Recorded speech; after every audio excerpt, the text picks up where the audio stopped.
तो फाइनली पूरा महीना जेम्स गन की टोपियों को सुनने के बाद हमें फाइनली जो है DCU की तरफ से एक नई अपडेट देखने को मिली है, जहां पे कल रात बेसिकली जेम्स गन हमारे सामने आए एक 5 मिनट की वीडियो के साथ और उन्होंने DC के पहले फेस या फिर पहले चैप्टर को अनाउंस करा, जिसको उन्होंने नाम दिया है गॉड्स एंड मॉन्स्टर्स।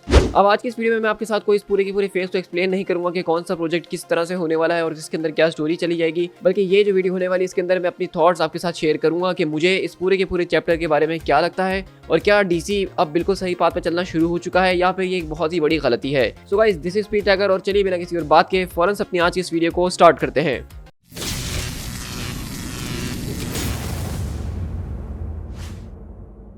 तो इस पूरे के पूरे चैप्टर को अनाउंस करने से पहले यहाँ पे जेम्स गन ने दो बातों को क्लियर कर दिया था कि किस तरीके से आने वाली शज़ैम मूवी जो है वो इस नई DC का पार्ट होगी, क्योंकि उनके मुताबिक शज़ैम की जो पिछली मूवी आई थी उसने कहीं बड़े कैमियोज नहीं किए थे और ना ही जस्टिस लीग के साथ उसने अभी तक क्रॉस ओवर करा है। तो एक तरह से वो अपनी ही दुनिया में अलग चल रहा था और उसको यहाँ पे कनेक्ट करना ज़्यादा मुश्किल नहीं होगा, विच मेक्स सेंस। और उसके बाद उन्होंने ये भी बताया कि किस तरीके से द फ्लैश आने वाली जो मूवी है वो अब तक की सबसे ज़्यादा बेस्ट सुपर हीरो मूवी जो कि उन्होंने आज तक देखी है, और वही मूवी जो है इस पूरे के पूरे DC को रीबूट करके नए DC की तरफ लेके जाएगी। ये बात उन्होंने खुद कंफर्म कर दी है। इसी के अलावा जो तीसरी बड़ी मूवी जो आने वाली है वो है एक्वामैन 2।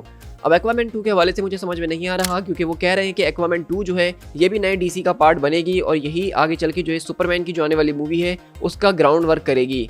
तो मुझे ये समझ में नहीं आ रहा, क्योंकि जेसन मोमोआ का जो एक्वामैन है वो ऑलरेडी जैक स्नाइडर की जस्टिस लीग के साथ क्रॉस ओवर कर चुका है, वो उस यूनिवर्स का पार्ट है और हम सब जानते हैं कि किस तरीके से वो बहुत इंपॉर्टेंट कैरेक्टर था जैक स्नाइडर की जस्टिस लीग का।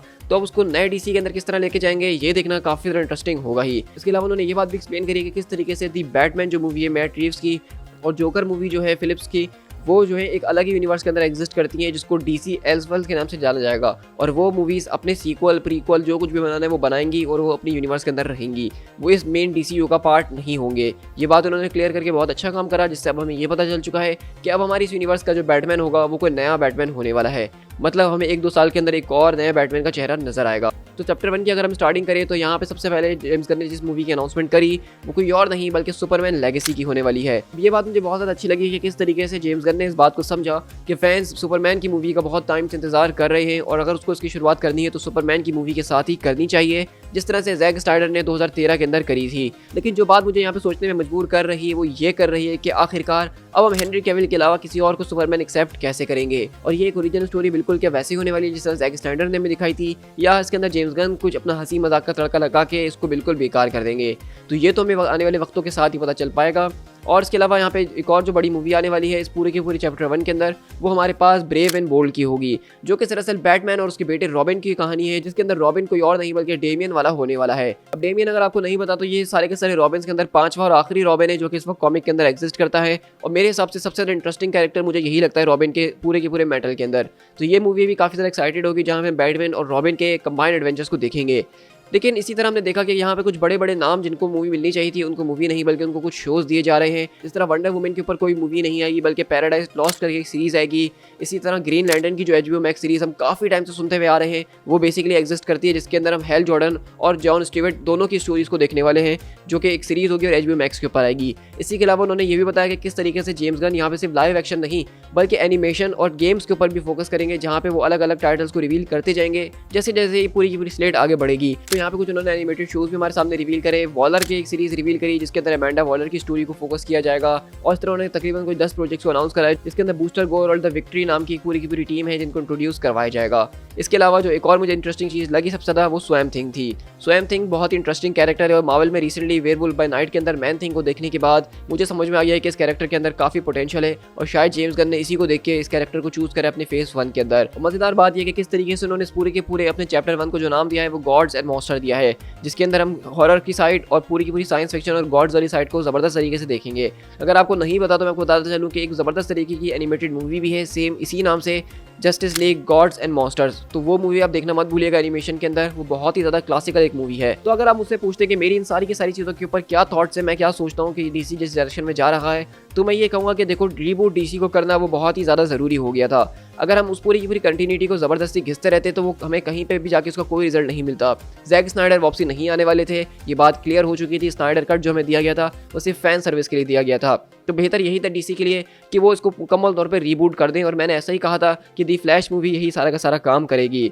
लेकिन अब जिस नए डायरेक्शन में डीसी जा रहा है उसको समझना थोड़ा सा मुश्किल हो सकता है हमारे लिए, क्योंकि चेंज इंसान इतनी जल्दी एम्ब्रेस नहीं करता है। जब हमने जैक स्नाइडर वाले सुपरमैन और बैटमैन को देखा था, उसके ऊपर हमने इतनी मीम शेयर करी थी और इतनी उसको हेट दी थी कि उसका आप अंदाज़ा नहीं लगा सकते हैं। लेकिन वक्त के साथ साथ अब वो हमारे फैन फेवरेट बन चुके हैं और अब ये जेम्स गन के नए सुपरमैन बैटमैन उनको हम हेट दे रहे हैं। तो ये सर्कल कभी खत्म नहीं हो सकता है। जो कोई भी नया चेंज लाता है, नया बोल्ड स्टेप लेता है, उसको हेट मिलती ही है। लेकिन अगर वो शख्स उस स्टेप के ऊपर डटा रहा और ठीक तरीके से सब चीज़ों को हमारे सामने प्रेजेंट करा, तो ये सारी की सारी हेट सिर्फ कुछ ही दिन की है, उसके बाद सब उसके भी फैंस हो ही जाएंगे। तो अगर आप मुझसे ये पूछते हैं कि मैं इस पूरे के पूरे चैप्टर 1 के लिए कितना ज़्यादा एक्साइटेड हूँ और नए डीसी को देखने के लिए कितना इंटरेस्ट है मुझमें, तो मैं ये कहूँगा कि इंटरेस्ट तो मेरे अंदर अब बिल्कुल भी नहीं है। जो कुछ टाइम में इन्होंने हरकतें करी है, जिस तरह ब्लैक एडम के अंदर सुपरमैन के कैमियो को दिखा के उसको मुकम्मल तौर पर हटा देना, तो मेरा दिल कहीं ना कहीं टूट गया है। लेकिन डीसी के लिए दिल में एक छोटा सा दिया हमेशा जलता ही रहता है। बस डीसी को ज़रूरत है कि उस दिए के अंदर तेल डाल के एक आग लगा दे। तो मैं इंतजार कर रहा हूँ कि 2025 के अंदर रिलीज़ होने वाली सुपरमैन मूवी शायद ये काम कर जाए कहीं ना कहीं।